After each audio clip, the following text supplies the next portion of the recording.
He's got a big dick. He's got a little dick. He's got. I'm like you gotta look. You're like, look at all these dicks. Like they come in all shapes and sizes, don't they?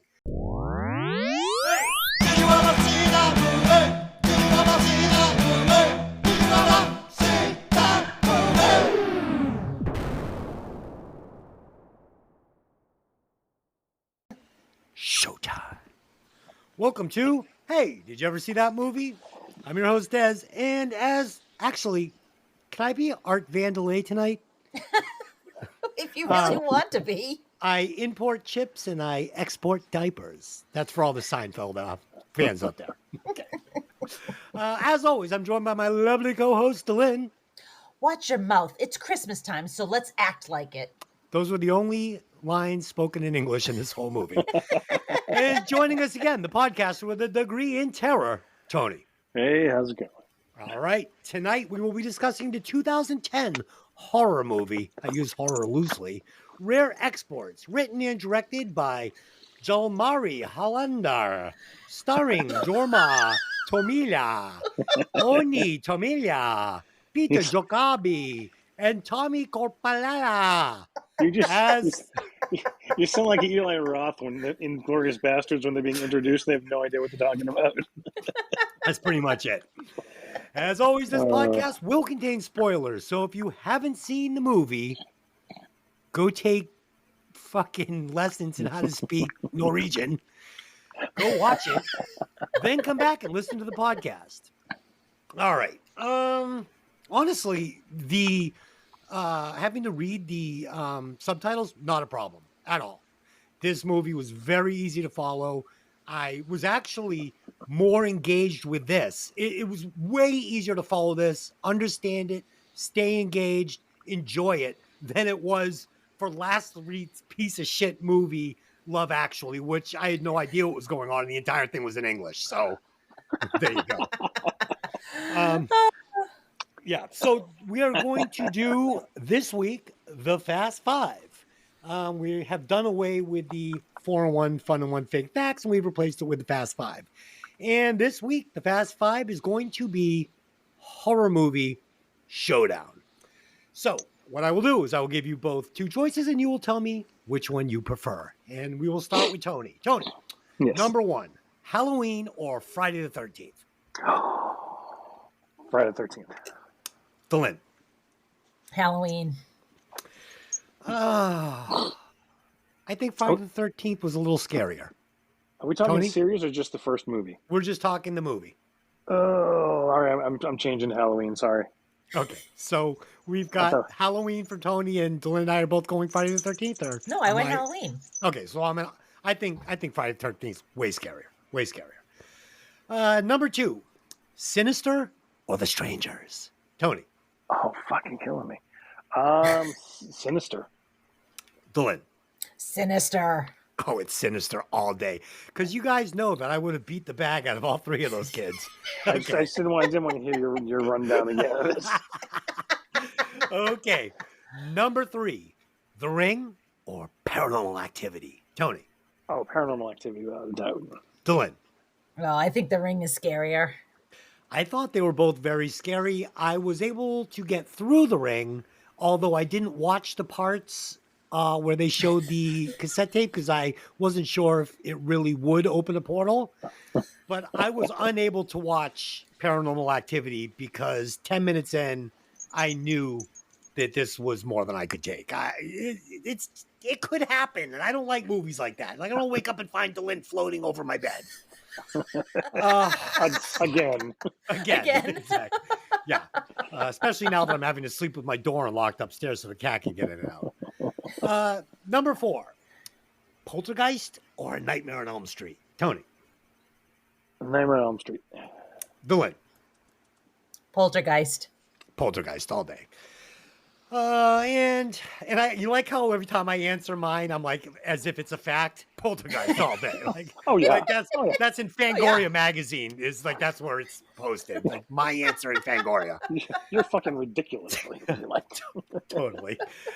Number five, Black Christmas or Psycho. What's the OG? Oh Tony. Man, I'm actually gonna go Black Christmas here. Oh, Damn, yeah, it's a. I watched that so much more than Psycho. Yeah. Yeah. Glenn. I'm gonna go Psycho because I feel like maybe without Psycho you don't even have Black Christmas. Oh, Yeah, I mean, had they explored the villain in Black Christmas, Oh God, remember here the he scene in the goes. graveyard? Now you should have. Okay, okay. good. I think with this one I have to go Black Christmas. I'm with Tony. Black Christmas, maybe. Wow. I don't Oh, know. Hang on, let me go through Fangoria. Okay, it says here Black Christmas, so we're good. Let's do some opening thoughts on this one. I will get us started. So, when Tony suggested this, one, I didn't know I was going to have to read the movie. So, He spent the entire week I complaining forgot. about this. I totally forgot you and your reading issue. yes, so I did. Oh shit. I spent the whole week complaining at work and here like I go watch this fucking movie. I gotta read it. I'm gonna hate it. I'm not gonna be able to follow it. I thought it was going to be an old movie. I thought this was going to be like Black Christmas. So when I clicked on it, 1 second into the movie, 1 second, I'm sold. I'm in 100%, all in, loving it. I thought it was very smart. I don't know if they did it on purpose that they started in English because immediately I'm engaged. I love it. They're drawing me into the story in English. And by the time the subtitles come in, I want to know what's going on. So I am now, I have a reason to read, right? There's an incentive to read. I have an incentive to read. Yeah, I was so pleasantly surprised, but we'll get into it. Tony, opening thoughts. Yeah, I first heard about the movie through a buddy of mine. He's like, it's this Christmas thing, it's supposed to be it's getting reviewed, rave reviews in other countries. So I'm like, all right, I'll check it out. And I happened to catch it. I'm not sure if it was Brattle or Coolidge. But I'm like, you know what? Let me go see it. Everybody was talking about it, and I walked out of it just like I fell in love with the movie. It's just beautifully beautiful. We'll get into all of it, but just gorgeous. Like you don't expect it. You feel like all right, foreign movies like all right, they're gonna be like grainy and like everybody's talking about cheese. But this is just like it was such an innocent, pure, but yet dark, beautiful movie. And that's so weird to say about a Christmas movie. But yeah, we'll get into it. It really was. And these characters, I mean, I fucking cared about these characters and I didn't even know what they were saying. Like the father, like there's a scene where the little kid says, "What if I disappeared?" And he's like, "Disappear to bed." And he's wiping a tear away. And I'm literally fighting back tears on the couch. Like I can feel this man's pain. It's really good. Dylan, what'd you think? So Tony kind of crested the subject, but it's beautiful. It's beautiful, and part of it is the fact that it's set in the Norwegian mountains. So, like, you didn't even have to worry about backdrops or anything else. It's just gorgeous. Like everywhere you look, it's a gorgeous mountain vista. But they really cleverly made this movie childlike while not childlike at all. Like, Yeah. you get this kind of sensation of seeing things through Peter's eyes, and he seems very childlike and full of wonder, but at the same time nothing that's happening is childlike and full of wonder. It's like, so it was very clever, really clever. But all the characters were so legit too. Like Oh, this yeah. felt so real life. Like when the one kid with the mullet says, you tell your dad, beat the fuck out of you. And then Yeah. it's like, I've been in that situation, like where you've done something wrong with maybe an older kid. And it's like, do you tell your parents and face this kid whooping your ass? Or do you keep the secret and save your ass? Yeah. And I also appreciated that they do my favorite thing, which is the callback. There's things that happen early in the movie that come back later, and you're like, oh, that's what it meant. Yeah. The payoff is so tight. You're like, yep, thank you. And what I was saying to Dylan was immediately right out of the gate, this movie reminds me of, like, let's say Stranger Things did a weekly show where you would get a story like Creepshow, and this one would be Santa Claus. So this felt like a Stranger Things episode to me. but set like in Norwegian, the Norwegian Alps, whatever the fuck it was. Skiing and eating chocolate in the Norwegian Alps. Oh Um, dear. but that's what it Well, there felt like to goes any me. of our Norwegian listeners. That's what it felt like to me, though, which made it fun and feel whimsical. And yeah, we'll get into it. This was, what a fucking awesome surprise this was. Nice. Dylan, will you please give us the synopsis? Snoopsis. I suppose I can do that. All right. On Christmas Eve in Finland, Santa Claus is unearthed in an archaeological dig. Soon after, children start disappearing, leading a boy and his father to capture a man that they think is the real Santa. With the help of fellow hunters, they look to sell him back to the corporation that sponsored the dig. Yeah. Fucking The thing lots is, of fun. you don't even know that's what it is. That's Yeah. the funnest thing about this movie. Like when I first saw it, I went in completely blind, and you have no idea what's going on or where this movie's going to go. If you don't, if you're not going to read about it, it's like, all right, we're in this small small community. Everybody knows everybody. There's no women. It's all fathers and their Right. kids. Yeah. In this harsh winterland, and it's like they sell meat. They sell reindeer meat. That's their income. Yeah. And they're like, all right, well, there's obviously a company digging for something, but we don't know what. And it's just, you don't know where it's going to go. Like, I legitimately, till almost a third of the movie, had no idea what the hell this was about. Right. And then it's dropped on you, and you're like, that's fucking genius. Yeah. Yeah. Well, I like the fact that they said initially, like when they go up to the dig site to ask the guys about the reindeer, we'll get into that. But the guy says they're not taking core samples, so clearly they had been lying about what they were doing up there, Right. which you can understand why.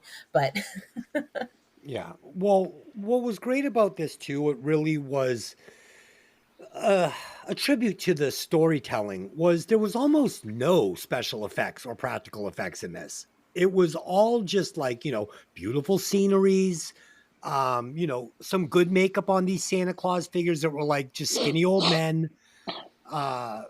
So there was very little like horror or Yeah. special effects, but I wasn't missing any of it because the storytelling was so good, and it Yeah. wasn't in English. So fucking there you go. Wow.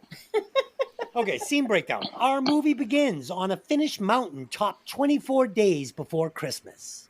A foreign company is digging into the mountain while two young local boys watch from behind some boxes of explosives. A man explains to those gathered that they are working on this culmination of his life's work and dreams. The boys leave the mountain, sneaking through a hole in the fence to head back home before the blasting begins on the mountaintop. One of the boys is Piotr, who spends the next 23 days digging through Santa Claus roll, realizing there might just be something to be afraid of on that mountain. Glenn. It was probably easier to understand in Norwegian. it probably was, honestly. What do you got on this opening scene?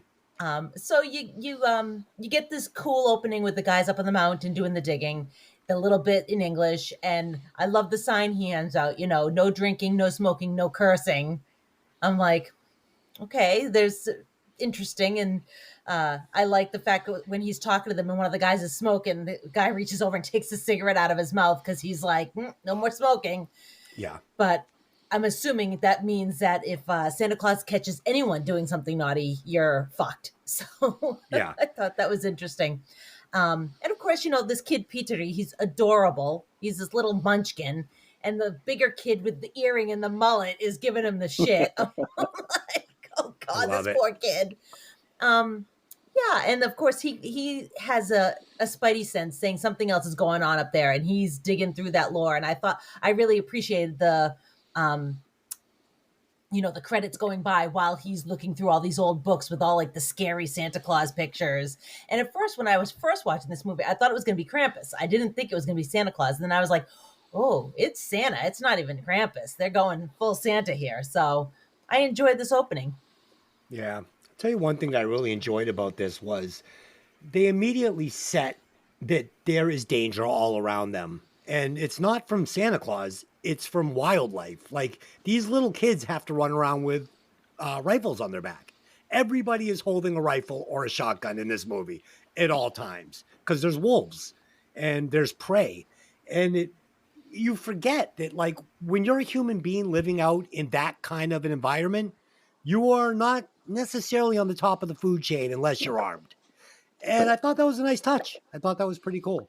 Yeah, Um, it kept it real life, and that's what as fantasy as it was based thoroughly in real life. You know, yeah, it was business. They had a business to run. We're not going to be able to make it through the winter if we don't get this reindeer meat. So hey, reindeers are due to come down. So let's get the pen ready for them. And I love the buddy with the sunglasses. He's like my favorite. yeah, You know, he was really Captain cool. Cool. He could We have were Um, been in. he could have been in the Thing, right? He could have been on oh, that com- crew. well, how many references to the Thing can one movie have without being an asshole and being the Right. Thing? This movie was like the kids book, the golden book of the Thing. You know, Yeah. From- Yeah. so it was just so good, and so you didn't know what was going on until you did, and it was, Right. they.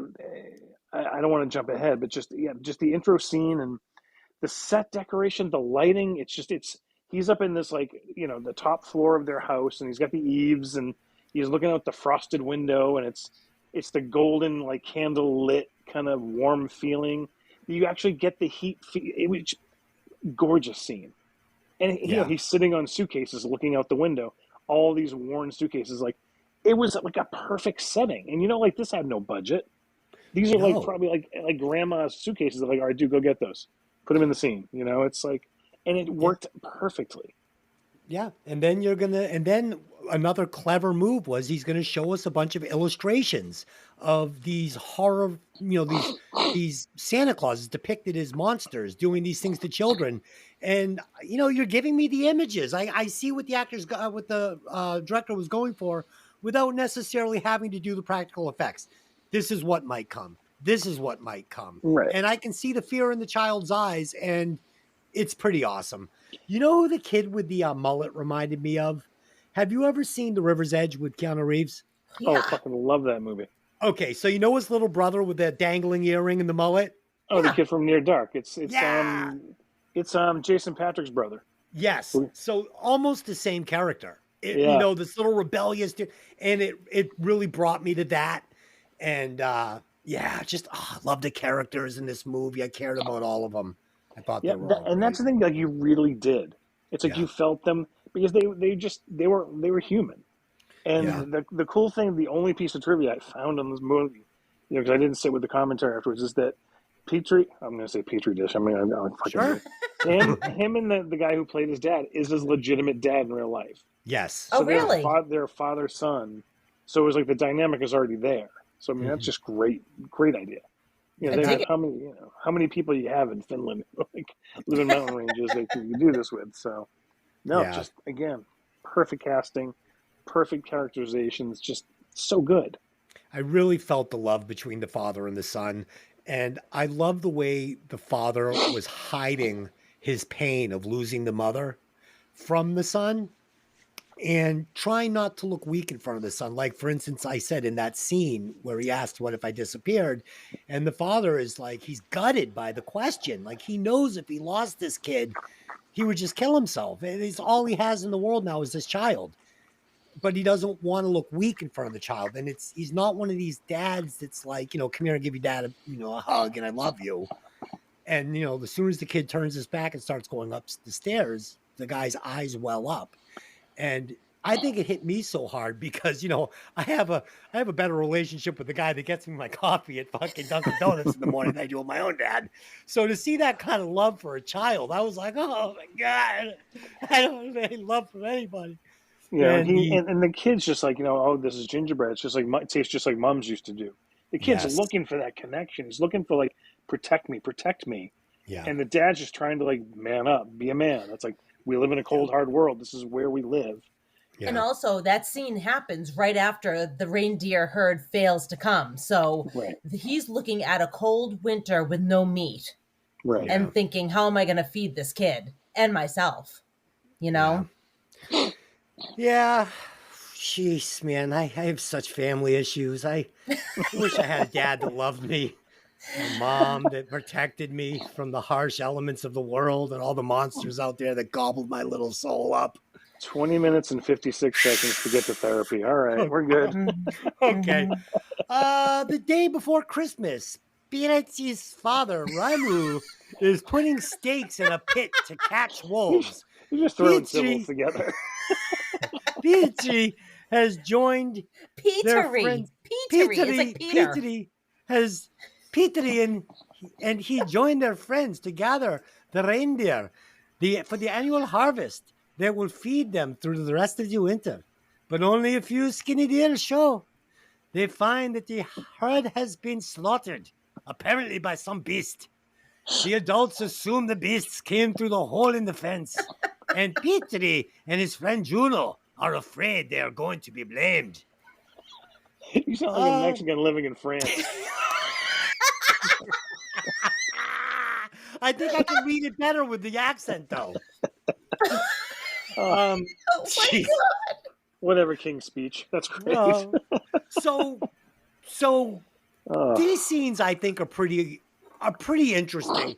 One, I love how the kids have snowmobiles. I think that's so cool. They're all getting around in these snowmobiles. Oh, just I that think would be it's the only way to awesome. get around, right? Yeah, yeah, they don't think they can bike anywhere, you know. yeah. But all right, so they cut the hole in the fence. I don't know if that's gonna like do the damage to the hunt that they're saying it would. I mean, Well, they're saying that wolves from Russia got through because of that, because it's right on the Russian border. I What know, else? What else could eat? What else could destroy that many reindeer?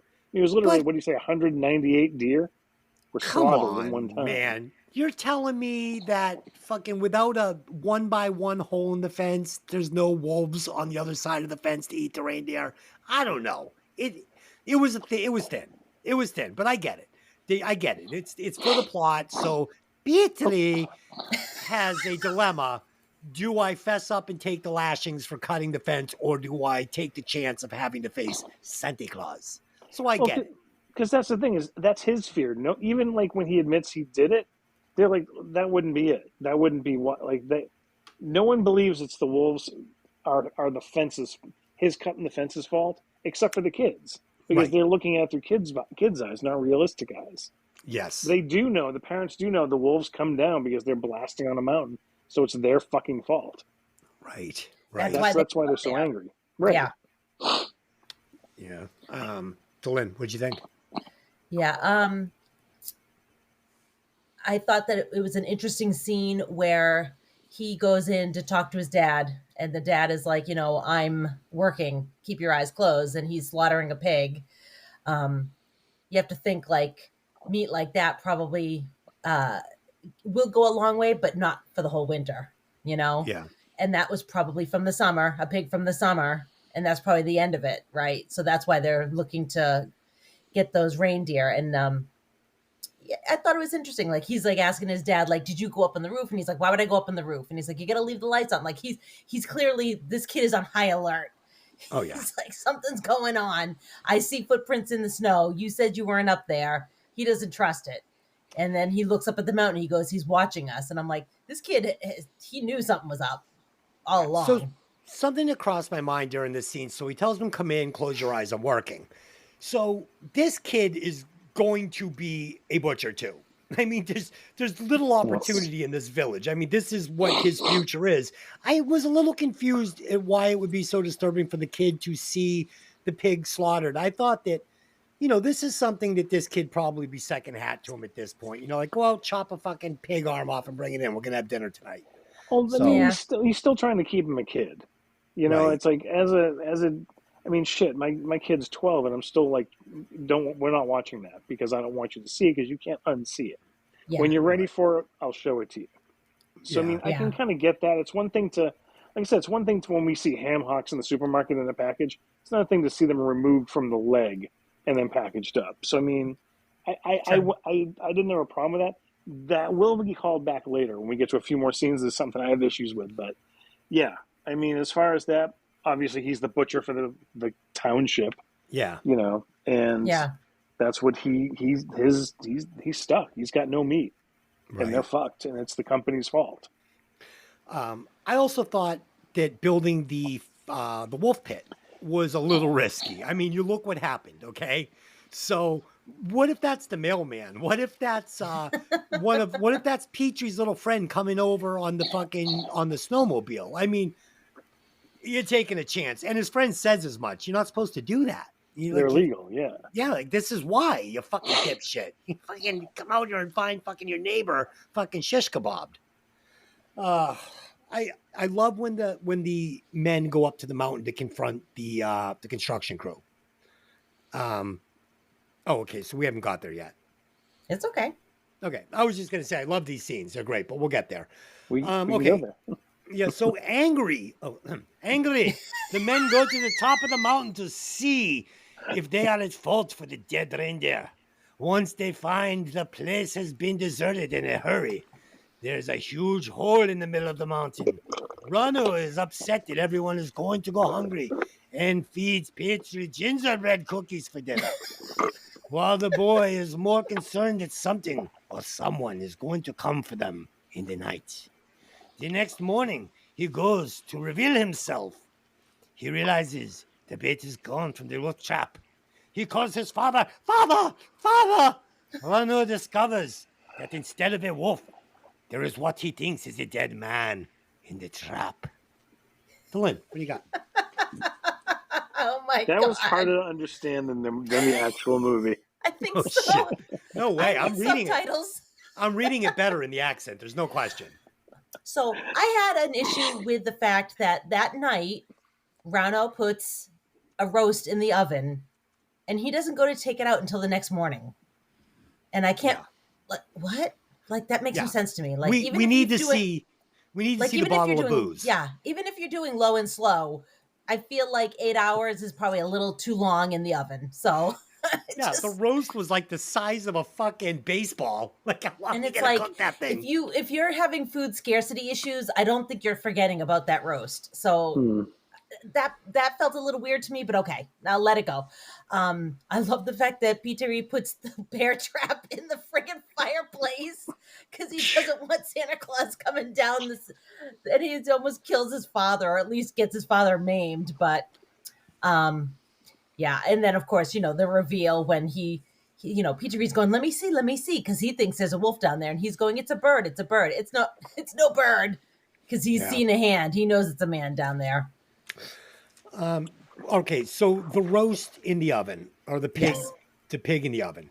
Yeah. This scene again, it tore into my soul. I see this man standing there in his fucking thermal underwear with his boots on, and like the last of his food is destroyed, and I can just feel him, like his pain.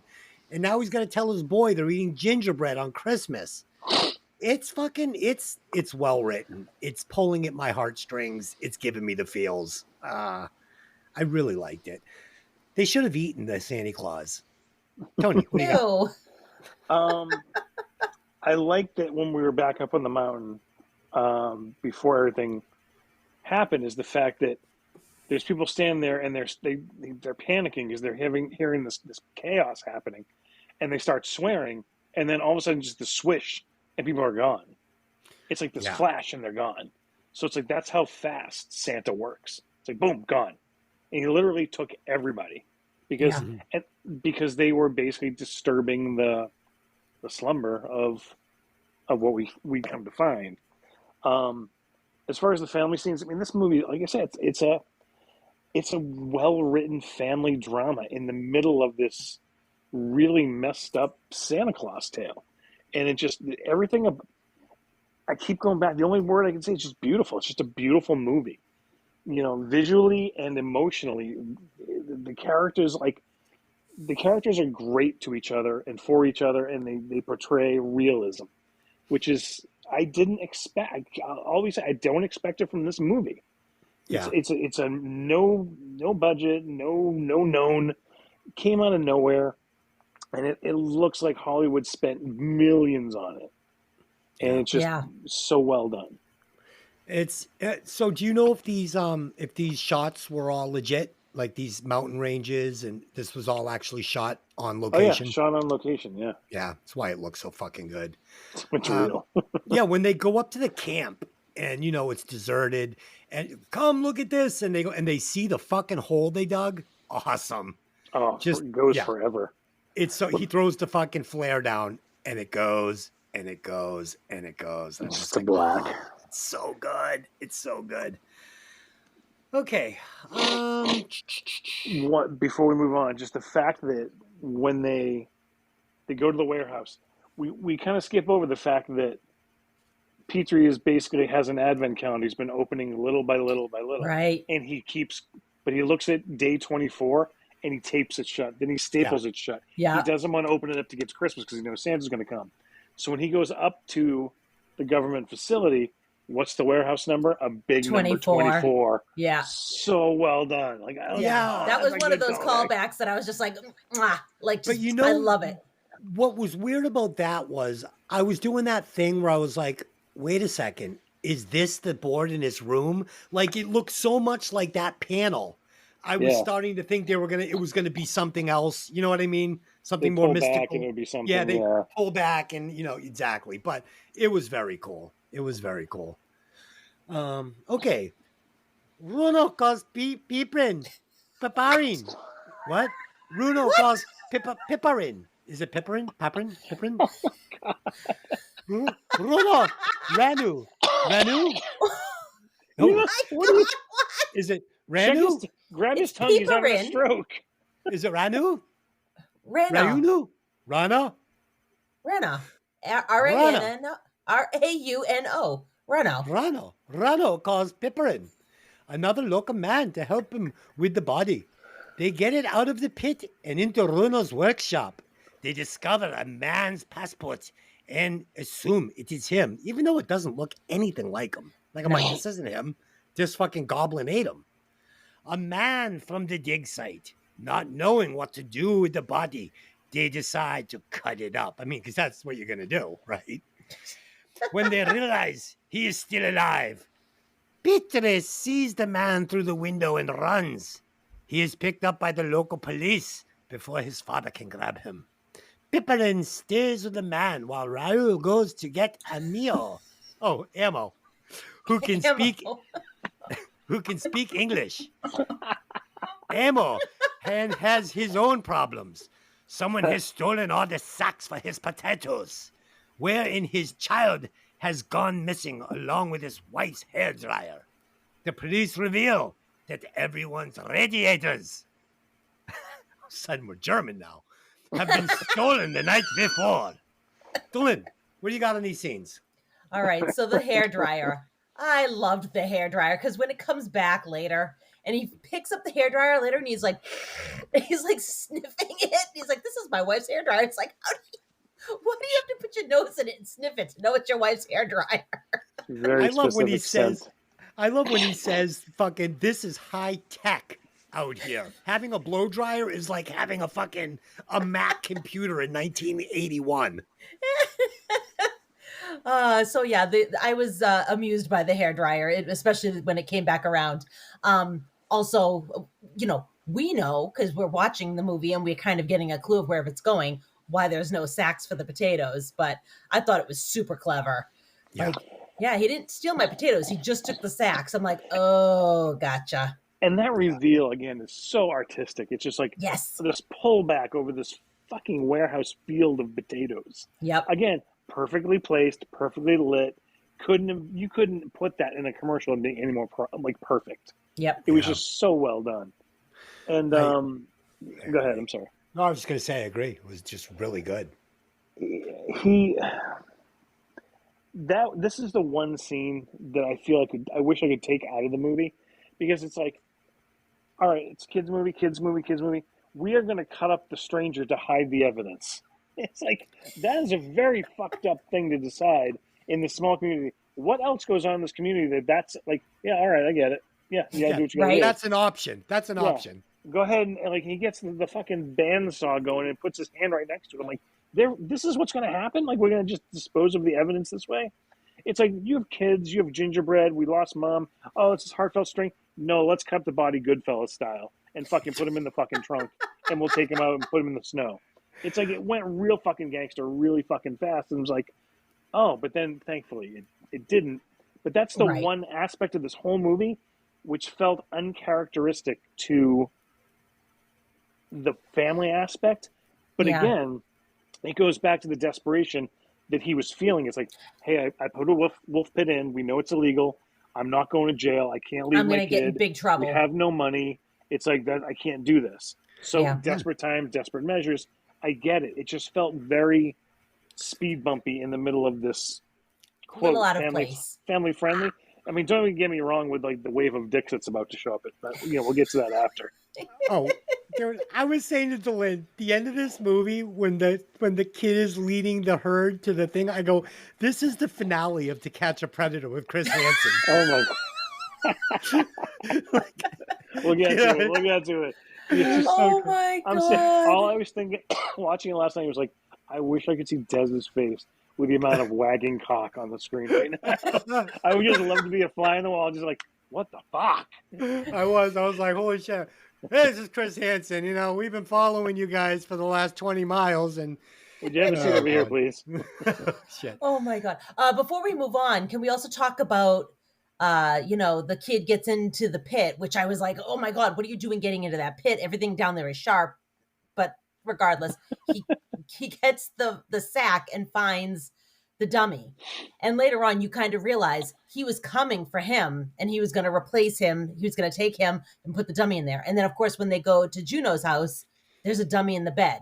So Those good. dummies are so creepy. Yeah. Oh my They're God. So creepy. And the Santa Claus that they have in the workshop is so creepy. So creepy. These are like borderline zombie undead. They have no personality. They don't really speak. They have these crazy eyes. And I love when the dude leans down his ear to hear what he's saying. He fucking bites the fucking guy's ear off. They're savage. They're Yeah. savage. And I loved it. And he looked like Santa Claus. They all Yeah. did. Oh, that's Yeah. the thing. It It's was- like Santa's elves are like we always say. We go to the malls. Oh, that's not the real Santa. That's the Santa's elves Yeah. doing his job for him. That's what he was doing. So every time their eyes would silver over, that's when Santa was seeing what they were seeing Right. They and were hearing what they were connecting. hearing. Yeah. So it's like, It's- oh, so fucking good. So good. They're great monsters. These are great monsters. Oh, but they balanced this. They balanced the horror and the humor and the mystery like you would in a episode of Stranger Things. And that's why I was loving it so much. I was having a lot of fun in this movie. Yeah, it's just small reveals as you need them. No sledgehammer of plot yet. There will be, No. but it's like, yeah, it was just a fun movie. That Yeah. Yeah. again, it's under the radar. Not a lot of people know about it, and it's so sad because everyone should know about this movie. Yeah, people get scared off by the subtitles like I was, and really it wasn't even an issue. So if you're thinking about watching a movie and that's hanging you up, go watch it. It's fucking great. Okay, the men return to Runnels, and they attempt to communicate with the man from the wolf trap. Patrick calls around to all his friends and realizes all the kids in the village have gone missing. When he goes into his father's workshop, the strange man is fixated on him. He says that the man is Santa Claus, and the men decide they will sell him back to the corporation using the radio they found in the man's jacket. Lynn, what do you think? You know what? I think I'm going to read all of them like this going How forward. did we end up in East Germany in It's 1930? But I can read like this. I don't know why. I don't get it. Go in. So the guy is super creepy. I mean, and he's supposed to be. I love that Peter is catching on real quick. He realizes that doll was to replace him. He realizes the other doll replaced Juno. All his friends have disappeared. And we're coming up to the scene where he brings a little tiny stick out and he says to his dad, will you switch me? Because I was naughty and I cut a hole in the fence. Because he figures if he gets punished and he tells the truth and he gets punished for it, that they won't come and take him. And I was like, Yeah. this poor kid is terrified. Yep. But it's a 30 really good cool ones. Give me Yeah. 30 good ones. Yeah. And then, of course, he walks in because all of the commotion's going on in there. And that Santa guy, fixates on him. And it's just, creepy. Yeah. Creepy. I mean, the guy's got a big enough nose, but his nostrils are huge, and he's sniffing. He sniffs the gingerbread. He smells that the kid's there. And Yeah. like then once the eyes are open, just you're right, the stare is so Ugh. intense. They literally have him in a bag, duct taped up, with just his head showing, hanging from a hook, and he's just staring. Like It's you don't get creepy. much more surreal looking than that. Yeah. It's It was just fucking really good. great. It's a great visual, and I laughed out loud because they're like, "All right, get him," basically. Yeah. And they're like, "We're gonna wrap him up," and it's like they just kind of move in on him, and then the next scene is this guy fucking hanging, all wrapped up, just kind of dangling there, and these guys just look so clueless. And I thought it was very, for lack of a better word, it was sweet. It was very nice. These guys were just. The whole thing was just great. They're in over their heads. They don't know what they're doing. They never won anything more than they felt they deserved. That was the thing. Yeah. It's like everything is like, all right, 85,000. How much are they worth? 85,000. We don't want any more. Yeah. You know, Well, it's plus like they want 20%, plus 20%, or whatever he keeps 20% saying. VAT. Yeah. Yeah, VAT. Yeah. So I thought it was all very charming. Loved it. Yeah, I really like these characters. Like you said, you end up caring about everybody at least a little bit. I mean, Yeah. even Amo or Ammo, you end up caring about him, and he's not even concerned that his son is totally MIA. He's more like just like my potatoes. Well, because his son is always MIA. So for him, Yeah. this is nothing. True The enough. kid is, True yeah. enough. He's This probably kid- this- around. Yeah. yeah, he's around. He's always coming home late or not coming home or just doing his thing. So he's a little town rebel. Well, you know, Okay. it's the mullet. They drive the man to the local airfield where a helicopter lands and the man from the corporation comes out to meet them. It's revealed that he may have found. It is revealed that the man they have is not Santa Claus, but instead one of his little elves. Beans that serve Santa Claus. Oh, that was fucking brutal. They drive to the man's local airfield. To the man? That's what fucked me up. It says man and it should say Maine, right? What? Yeah, they drive the man. Oh, okay. No, drive the they man don't. to the local airfield where the helicopter lands. And the man from the corporation comes out to meet them. It's revealed that they. Oh, fuck. Wow, All right. really? They haven't. It's revealed that they have one of the elves. It's not actually Santa Claus itself. Correct. The elves kill the man from the corporation while the locals retreat into the hangar. Inside, the elves have gathered all the children from the village as all the radiators and ovens melt Santa out of the ice block he is encased in. All that is currently visible of him are a pair of giant, oversized, menacing horns, much like the horns on the skeleton that Spinal Tap use on stage. Very much so. The elves are banging down the door, and the men start to panic. But Petri has a plan. He's a very smart little child. Yes, He is. gathers all the children still in their socks into a cargo net and has Piperin lift them all up out of the hangar and fly away. The elves give chase, giving Runo and Emo time to use the corporation's explosives to blow up Santa Claus. Petra stands in the pen meant for reindeer, and all of the elves chase after him with their little peepees hanging out, only stopping when Santa is killed, ending their servitude to him. I read better in the accent, right? Mm-hmm. If you say so. You did something in the accent. Oh, shit. What Oh the my fuck? God. Should we edit that at the beginning, or should we just let it fly? No, I think you should let it Oh, ride because it is- that's you. It's you gotta live the experience. That's what Okay, it is. we'll let it fly like Prete, hanging from a sack. Uh, That has so Lynn. many meanings in this movie.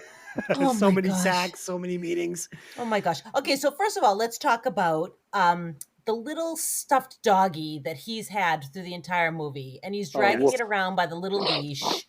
And at the end here, when he's in front of that big 24 door, he puts it down and he leaves him. It's like I cried. like putting away his childhood. He's like, it's time Yep. for me to step up and not be a kid anymore. And I was like, oh, Yeah. I That felt was the sledgehammer I was talking about. yeah. I'm like, It was a little that sledgehammery, but it was like, effective. I fucking wiped a tear away. Maybe 2. Yeah, it was cute. You know, he'd been walking around that entire movie clasping that little stuffed dog. He was so like out of shape and he didn't even look like a dog anymore. And it was very cute. And I felt like little Peter is becoming a man. When I imagine my wounded inner child, it looks like Peachy. I just want to hug him and tell him everything's going to be okay. They can't hurt you anymore. Wears a hockey helmet and runs around all day. Oh, fuck. It's close to home. Franks and beans. Franks and beans. Franks and beans. Maddie. Oh my gosh. So, I mean, the thing that I totally dug is, I mean, this is where we do go Krampus here, because those horns are all the Krampus. Yes. And that means that the real Santa is Krampus, which was great. The fact, I mean, we kind of glossed over it, but it's like the reason that they were digging it is because past civilization realized how evil Santa was. And so they trapped him, had him go onto the ice. He fell through the ice, and once it froze over, he was trapped down there. So what they did is they dug him up and then basically put the block of ice on the land and then literally built the mountain around him. I love so that. It was a burial mound, the entire mountain. That's how big, long, and arduous this thing was. It was so dangerous. They literally took centuries to build this to make sure no one found him. Right. And when you see the hole they dug to get there, they didn't want anyone to ever fucking find him, to show how dangerous it was. Like, that was such a great story that Petrie drops there. They're like, well, Yes. this is why it happened.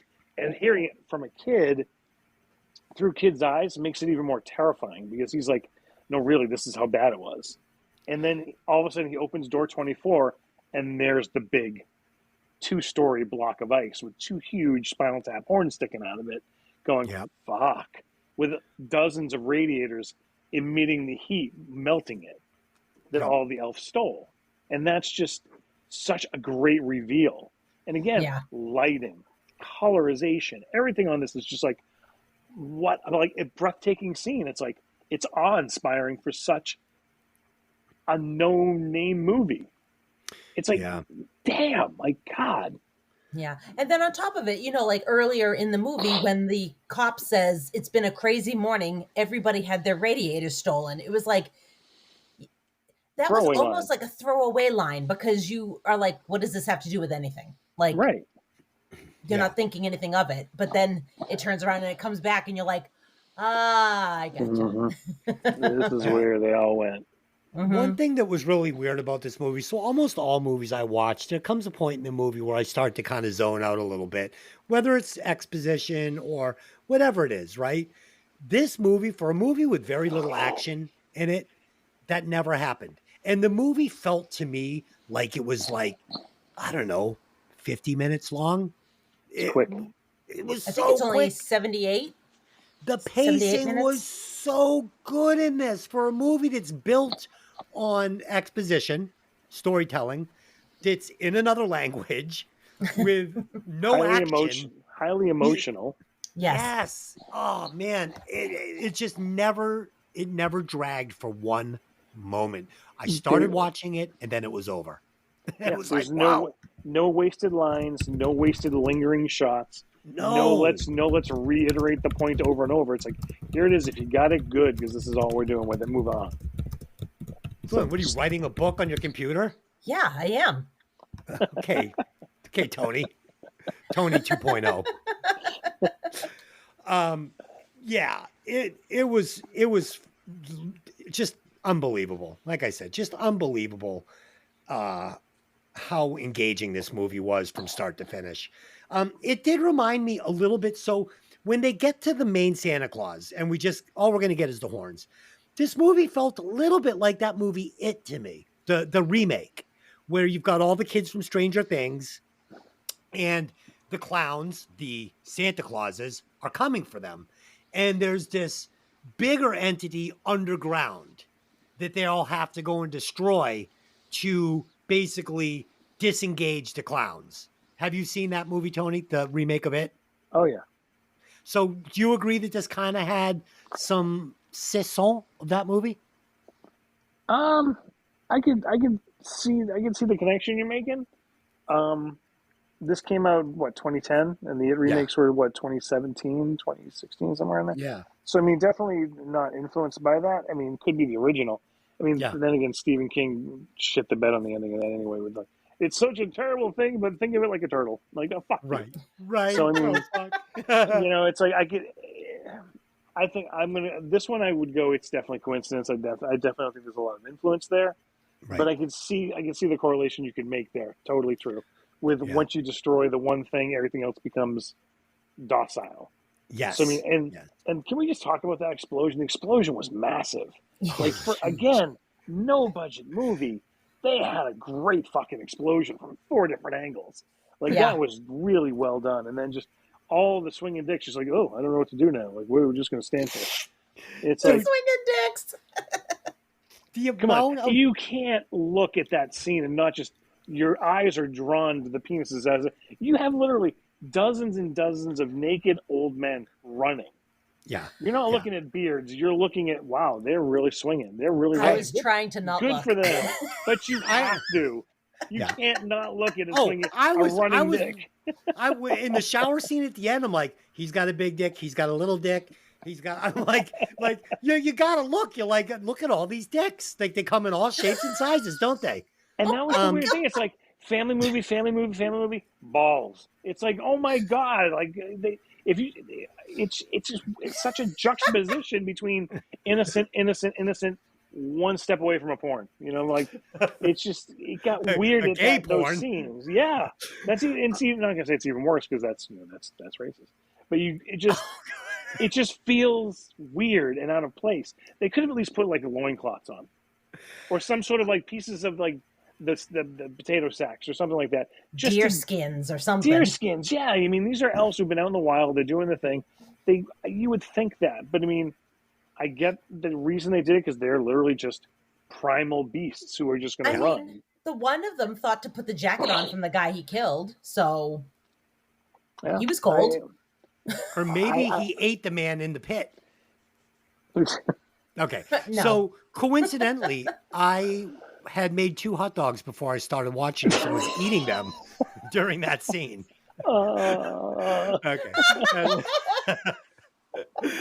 This is when I'm glad it's not video. Okay. Oh my god. Oh Jesus. Okay. I did want to also say they were able to get quite a few sticks of dynamite into that ice in a short time. My God, right? Oh God. When they pull back, I'm like, that's a lot of dynamite. That's about 14 hours of drilling right there for 3 guys. But they're on a mission. They got a mission. Yeah. Kids dangerous. Okay. Let's move on. So this is the end. It was quick, brisk jaunt through this movie. Ran through it like an old man with his cock out. The locals scrub clean and teach the leftover elves how to be like a traditional Santa Claus and send these beastly serial killers out into the world to eat little children in every country. Now the whole world has a child-eating Santa Claus in a village of their own. So, Tony, the end of this movie, I had questions. Okay. So, one, have every country been missing Santa Claus and they're all in the market to buy one? Who sets the price? Is this like Duke and Duke? Did Billy Ray set the price on Santa Claus for Christmas? Where's the catalog? Who orders them? Who pays for them? Those are questions I wanted the sequel to have. No. But I don't know. Those are general questions. I like we're cleaning them up. We're going through an assembly line of, hey, we're watching how to treat a child well, not eat them. It's like the one that does try to take a bite of it. It's like, no. Nothing in there for you, fuzz face. I don't know if shipping these things out fucking worldwide is a great idea. Oh, sure, there's paperwork that has to be signed, Holy shit. I imagine one of these crates is going to wind up under the stairs in a college. There you go. Marked, we're all getting the reference to Creepshow here, I hope. Yes. The Easter eggs have been found, sir. Yes. So I thought it was a nice ending. I mean, obviously these guys are going to get rich, but it was odd. I mean, the scene starts off with them hosing these old men down in a giant, I don't know, the local YMCA in the village. I don't know where this large showering chamber exists in this little Norwegian town, but they're in there. They're hosing them down. I don't know. I mean, Tony, talk to me about this. What is going on at the end of this movie? They take them all, they clean them up, they hose them off, they clean them up, they sit them down, and they say, all right, they're basically just open. They're like clean slates at this point. They have no personalities. They have no knowledge of anything because the Santa that was influencing them and controlling them is now gone. So they're literally blank. So they're programming them now to love children, not in a bad way, to love children, to treat them good, to give them presents, sit on the lap, tell them what you want, give them presents, do the Santa role that we all know in the malls. No, so that's no, this isn't going to work. So I mean, unless they're shipping these things out with presents and miracles and birthday wishes, no, you get the local drunk in town. He dresses up like Santa Claus. You take him to the mall. The kid sits on his lap. No. What are they doing with these zombies? The zombie comes to the town. Where do you keep the zombie all year? Where do you feed the zombie? Into the guys who buy the zombie, keep him in the back room of the mall. Look, all right, here's the thing. Come November, end of November, there's only one place to go for my thing. You go to Burlington. Yeah. Burlington has the good fucking Santa. Yeah, is he fat? He's fat. He's got his own real beard. He's a fucking biker. My wife actually knows his daughter. Like, she calls him, like, what days is he going to be there? We want to make sure we get your dad. Because he's legit. He's the good Santa. We pay the money to Burlington Mall. We're not going to go to Saugus. We're not going to go to fucking Liberty Tree. We're going to go to where the good Santa is. These are all the good Santas. Yeah, so when people see them, they're like, all right, this is legit Santa. That's how they make their money. They put them back into storage for the year, and they pull them out in fucking November, put them in the malls, do the thing. They're not giving presents. Parents give the presents. We know this. We are all adults. None of them are the real Santas. Let's say you go to the Burlington Mall this Christmas, right? And your big fat biker friend isn't there. Then we don't go. And now there's this skinny little fucking creature, sucked out face, a weird glimmer in his eye. He doesn't speak the English. He just stares at your child. And you're going to put it on its bony ass fucking crackhead looking lap. And what? Well, I'm sure they're going to fatten them up by then. They're fattening them up. They're feeding them. Yeah. They were getting fat. Does it talk? Feeding them. Does it talk? So it doesn't talk. We don't know. We weren't sitting in on that we didn't sit in on the montage the whole way through. I'm sure they taught them the basics. What do you want for Christmas? Oh, have you been a good boy or girl? I'm sure those are things that they did go over. So you're going to spend $88,000 on a crackhead Santa. And I don't know, man. It doesn't make sense. $85,000. It doesn't make sense. With 20% VAT. It doesn't make sense. The end was very strange to me. I was fine with it. Suspend your disbelief and enjoy it. Okay, it's a Christmas miracle. Okay. I didn't know. Big order too. Big back order on those things. I mean, how are they advertising these things? They're out in the middle of nowhere. Like, what, they sent out a flyer? I mean, I don't get... They obviously had a business with the reindeer meat because they had the logo for the reindeer and all their companies. So I'm sure that word of mouth spread quickly. Get them out because they had a whole year to do it. So we don't have any reindeer this year, but we do have these child-eating zombies we can send you for $85,000. Oh yeah, sack them up and send them out. We'll let them loose in the community. We'll make millions. I'm just having fun with it because it was such a bizarre ending, but it didn't ruin it for me. It was fine. Lynn, did you have anything on these closing scenes? No, I mean, I think we've covered most of it at this point. And Tony, do you have any final thoughts on these closing scenes? No, I think that was it. It was a nice wrap up that, again, didn't see coming. Like, where is this movie going to end? How is it going to go this way? Obviously, they got to kill Santa, but then them packing them up, shipping them out, and then understanding rare export. Now I get the title. Wait a second. Can we also say for 1 second that they put them in the reindeer pen They've got no meat for the winter. And I, Yeah. for a minute, was like, please don't let them eat them. Please don't let them Okay. eat them.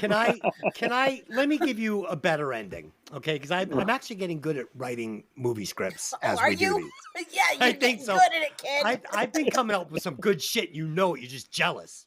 You know when you're jealous. You know in your jealous heart that I'm a fucking talented screenwriter.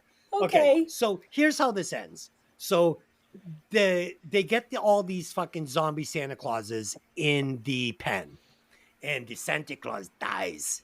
So Christmas morning, they go out to the pen, and all of the zombies have turned into reindeer, and the harvest is saved.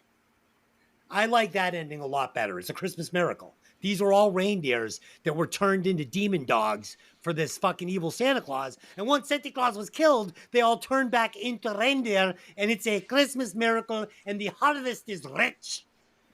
Admit it's a better ending. You can. We all know it is. It's a better ending. I know you guys don't want to admit it because you fancy me as a bit of a moron, but you know it's a good ending. Okay, I don't appreciate that. You know it's a good ending, don't you? To Lynn, is it a good ending? I would be fine if that had been the ending. Is it a better ending? I don't Just know. say yes. You know it is. Oh, No. come on. They wake up in the morning. I would Papa! still have. Hey, hold on. I would still have dubious feelings about them eating the reindeer, killing and eating the reindeer when it used to be a human. No, it wasn't a human. It was always a reindeer that took fucking demon shape.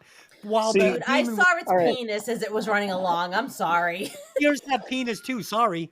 All right. So to go off of your ending, if we have to give up the original ending, which I wouldn't do, but if we had to, I would have accepted when Santa was blown up, all of them just stopped and kind of drifted away, and then they cut back to the pen, and their Santa is sitting there and just looking at them, and the kid walks over to him. He's like, and kind of was like, well, what are we going to do now? All the reindeer are gone.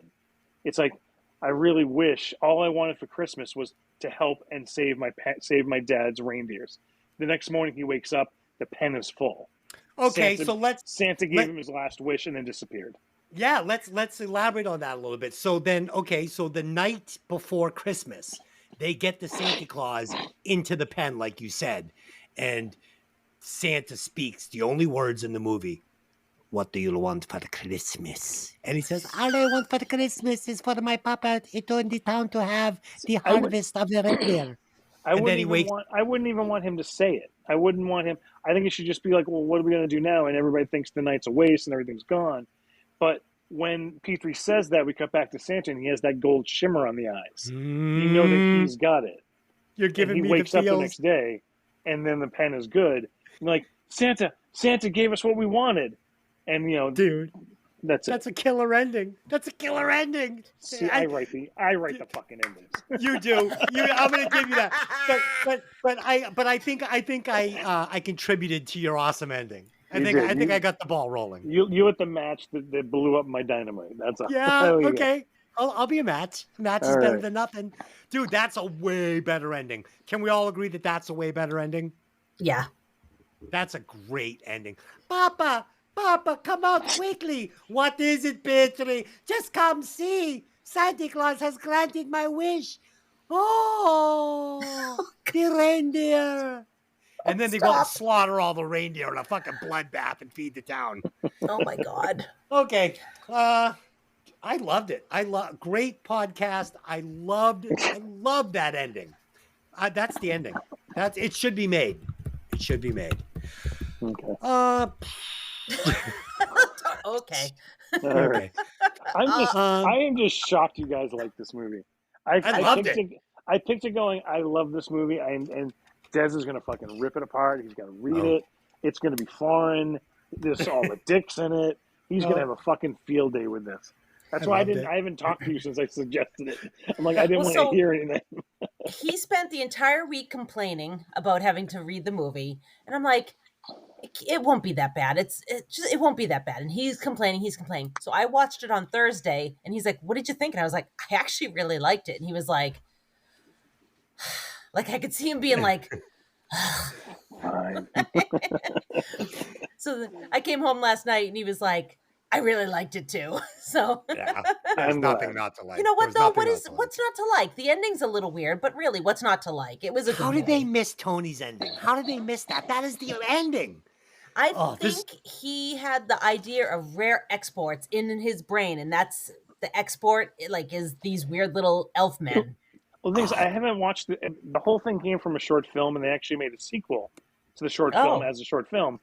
They're on the Blu-ray. I just never got around to watching them, so I'm curious to go back and watch it and see where it goes. Tony, interesting. the I'll let you know. gold shimmer in Santa Claus's eye. Nice touch. Nice touch. I love it. I It's fucking too love easy. it. It's just I, they write themselves. That's all. yeah, I'm if that's the ending, I'm literally bawling my eyes out. If that's the ending, Santa Claus alone in the pen, they look at each other. The fucking, like you said, they don't say a word, just the gold shimmer in Santa Claus's eye. The miracle has been granted. And then the morning he comes out and the pen is full of reindeer and reindeer as far as the eye can see. I'm bawling my eyes out.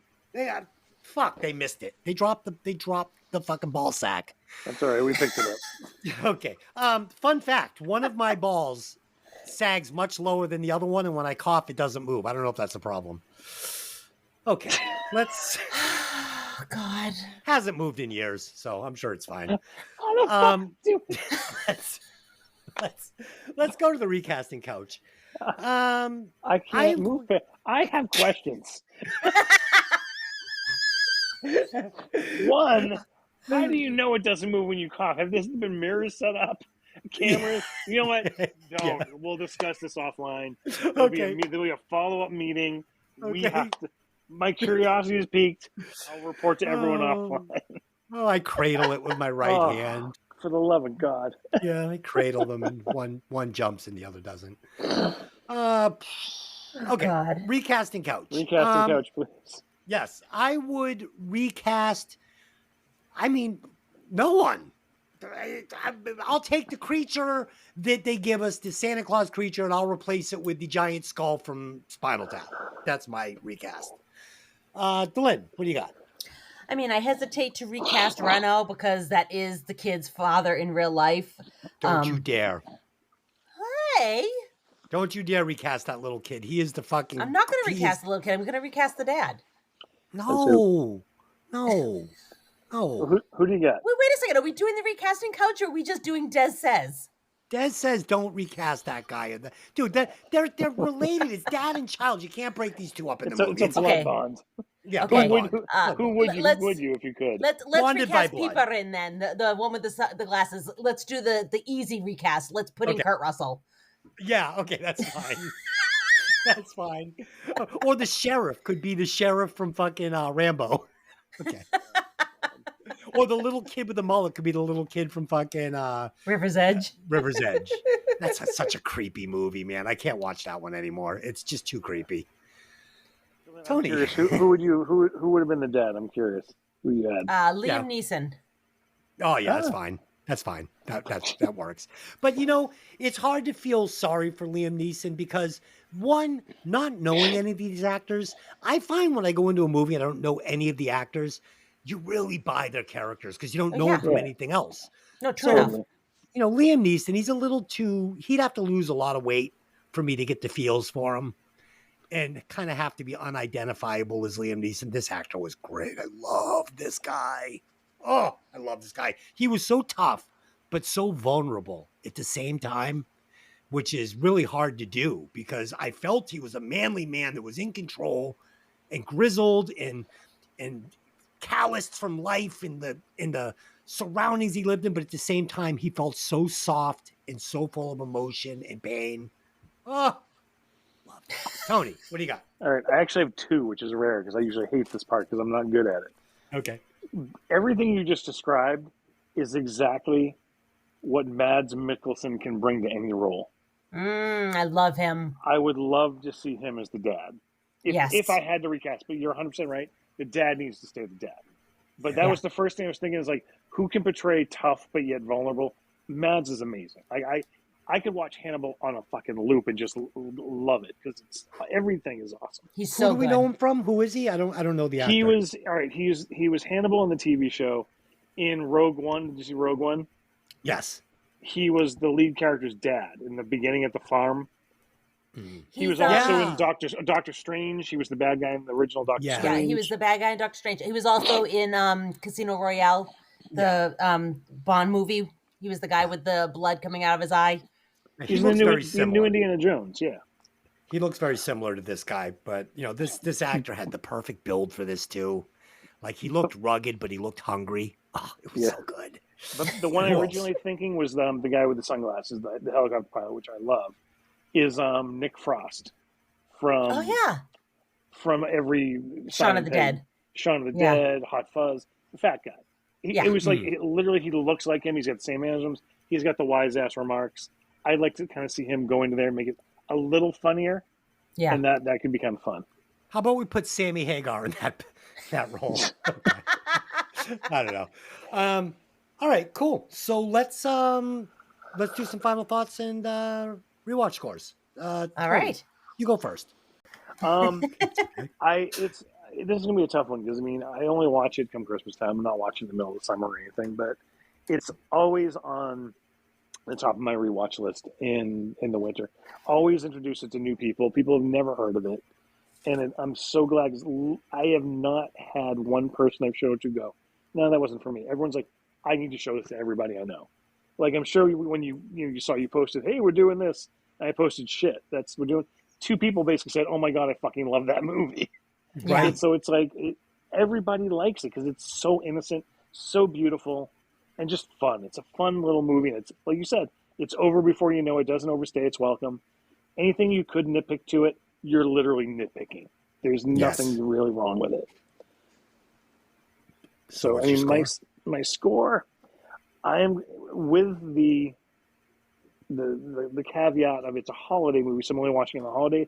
I got to give it like a 4.8. Like I said, it's high on my holiday rewatch. That and Black Christmas and Christmas Story, obviously, the three must see, Christmas movies for me. So all right, Christmas Vacation we will be doing next week, which is a must watch on Christmas.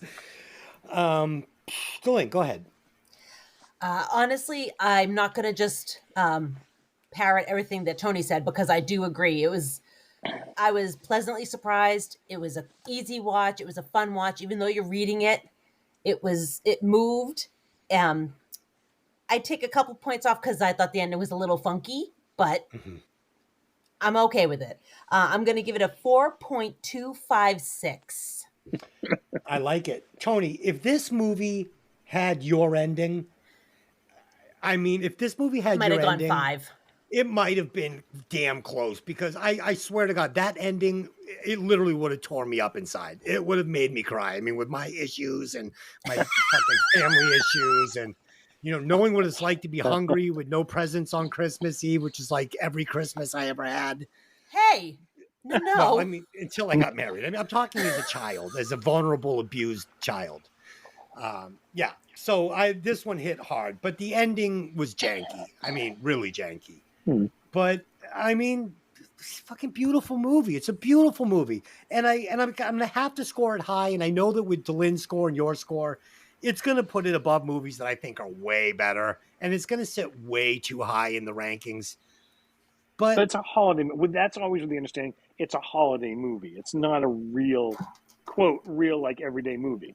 Right, but so I think that's okay. We don't have different categories, so it's just going to sit where it sits with its score, and it's going to sit way too high because I can't score it. Here's the thing. I don't think that you can say that because if you can't score it too low, and I can't score it too low, and Tony can't score it too low, it belongs where it belongs. Boom. And that's that. But if this thing comes in over like, I don't know, it can't be top 10. It can't. There's you 10 never movies. know. Give your score. My score is 4. Dude. What? I'm sorry. I was just going to say, it was a movie that you had to read and you loved it. I know. Do you understand how hard that is?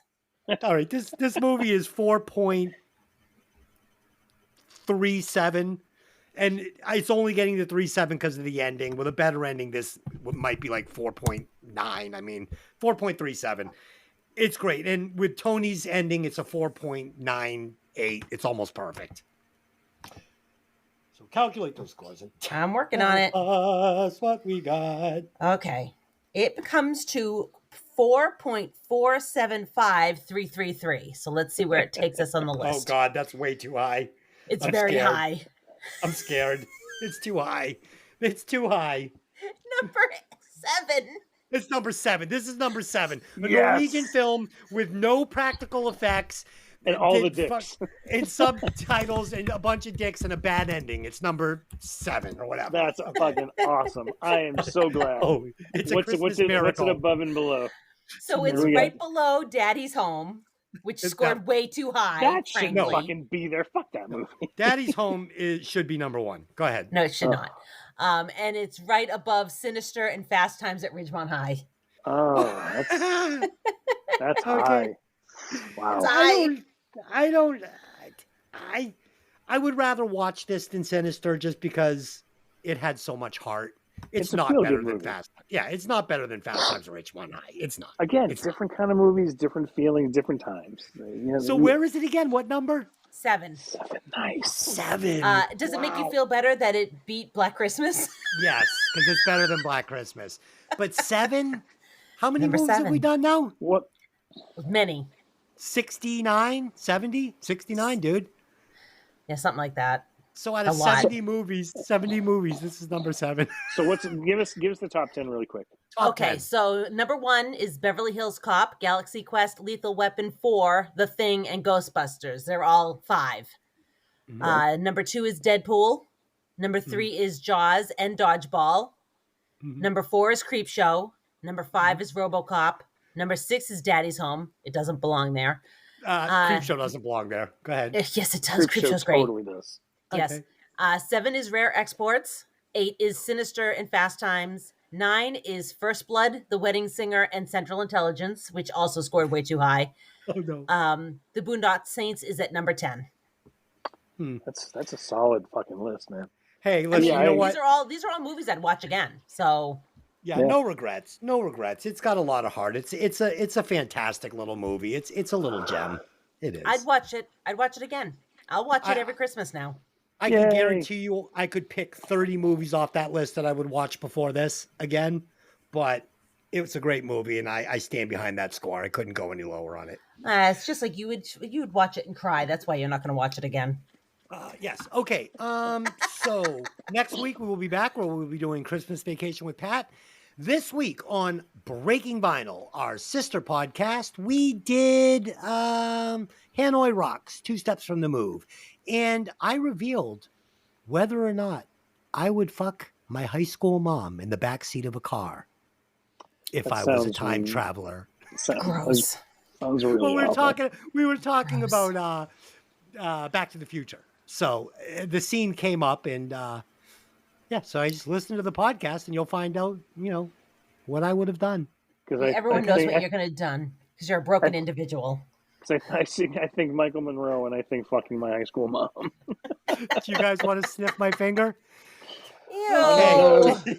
What's wrong with you? Until next time, I just have one question for you. Hey, why are you still listening to this podcast?